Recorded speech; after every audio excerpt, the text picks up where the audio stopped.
कई वर्षों से इस पहाड़ी मंदिर में एक मान्यता चली आ रही थी कि एक दिन भगवान स्वयं भेष बदलकर यहाँ पधारेंगे, लेकिन वे कैसे आएंगे और कब, ये कोई नहीं जानता था।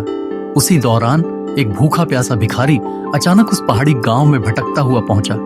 कभी किसी घर के दरवाजे पर भोजन की आस में, तो कभी किसी देहरी पर कपड़ों की तलाश में। थका हारा वो अंततः उस पहाड़ी मंदिर की ओर बढ़ा। शायद वहां कुछ मिलने की उम्मीद थी, मंदिर की पवित्रता न बिगड़े।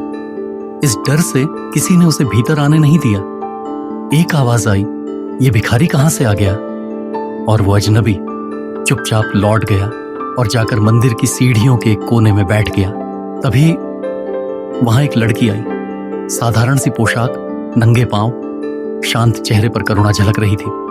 वो भिखारी के पास पहुंची, हालचाल पूछा, अपनी पोटली से खाना निकाला और एक पुरानी शॉल दी।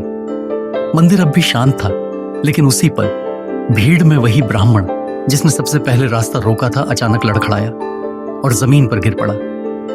लोग हिल भी ना पाए थे कि वही लड़की भिखारी को वहीं छोड़कर भागी और उस ब्राह्मण के पास बैठ गई।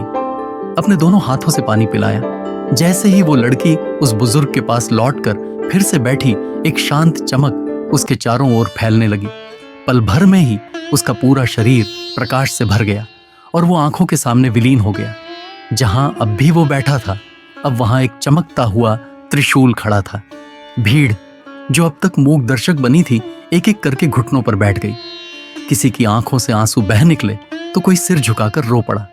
उन्हें अब समझ आया था कि जिस ईश्वर का इंतजार कर रहे थे, उसे उन्होंने खुद ही ठुकरा दिया था। लेकिन कहानी यहीं खत्म नहीं हुई। जैसे ही वो लड़की त्रिशूल के पास पहुंची, एक तेज प्रकाश फैला और वो शिव में समा गई।